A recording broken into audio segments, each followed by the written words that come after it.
Can you solve the sleeping passenger riddle? The 1147 overnight express is cutting through a snowstorm at 90 miles an hour, and nobody's getting off until dawn. Except something already went wrong. Compartment 7, first class. The door was locked from the inside. The passenger inside, a diplomatic courier named Voss, never woke up. And the sealed envelope he was carrying, the one that doesn't leave his hands under any circumstances, is gone. 3 people had access to this carriage tonight. The conductor, Ellen, a fellow first-class passenger, Roman, and the dining car attendant, Sable. The train reaches its final station in 11 minutes. Once those doors open, suspects scatter. The envelope disappears forever. Your mission is to identify the thief before the train stops.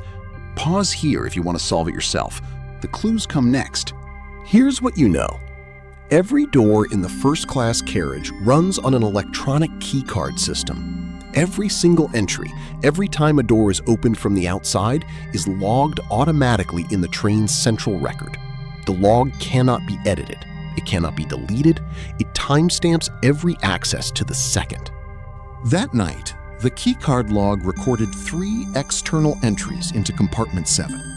Elin's keycard at 1:12 a.m., Roman's keycard at 2:34 a.m., Sable's keycard at 3:47 a.m. Those are the only 3 times that door was opened from the outside all night. Now, the clues. Clue 1. The medical report confirms that Voss was sedated. A fast-acting compound was found in his dinner glass. It would have taken effect within 20 minutes of consumption. Voss ordered his last meal at 12:40 a.m. He was unconscious by 1 a.m. at the latest. Clue 2. Ellen's statement. She says, "I entered compartment 7 at 1:12 a.m. for the standard late-night safety check. Voss was asleep. The envelope was on the table beside him. I didn't touch it. I locked the door behind me and continued my round." Clue 3. Roman's statement. He says, "I couldn't sleep. I knocked on Voss's door at 2:34 a.m. I wanted to ask if he had a spare blanket. There was no answer. I used the courtesy override card all first-class passengers are issued and opened the door a crack. He was asleep. I didn't go in. I closed it and went back to my compartment." Clue 4.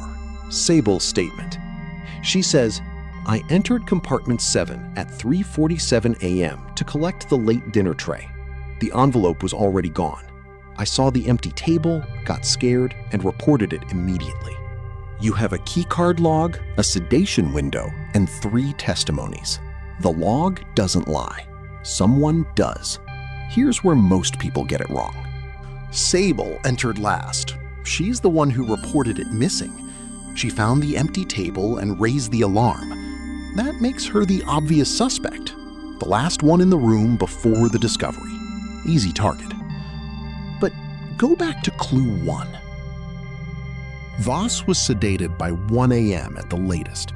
That means whoever took the envelope needed Voss unconscious first. The sedation had to come before the theft. Now look at the log. The first entry after Voss fell unconscious was Ellen at 1:12 a.m. The second was Roman at 2:34 a.m. The third was Sable at 3:47 a.m. Sable entered a room that was already empty. Her own report confirms it. She saw the empty table and raised the alarm immediately. She had nothing to hide. Reporting the crime isn't the behavior of the person who committed it. Now look at Roman.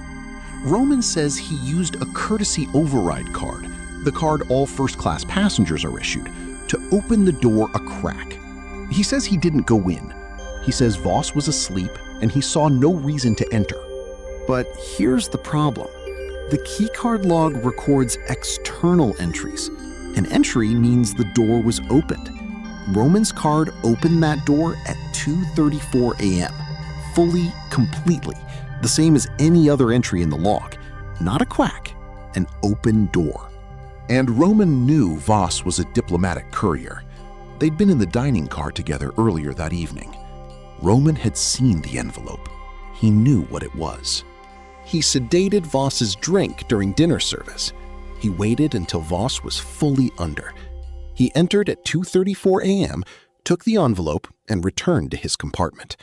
Then he constructed a story designed to explain away his keycard entry before anyone could ask about it. The blanket story. That's all it was. Roman is the thief. This riddle has one lesson. Guilt doesn't always look like silence. Sometimes it looks like a very reasonable explanation for something that never needed explaining. Roman volunteered the blanket story before anyone questioned him. He explained his entry before anyone asked. That's not innocence. That's preparation. The train pulls into the station. The doors open.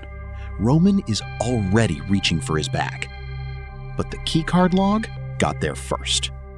And the one thing Roman couldn't fake was the timestamp that placed him inside that room with a sleeping man, a stolen envelope, and a story just convincing enough to almost work.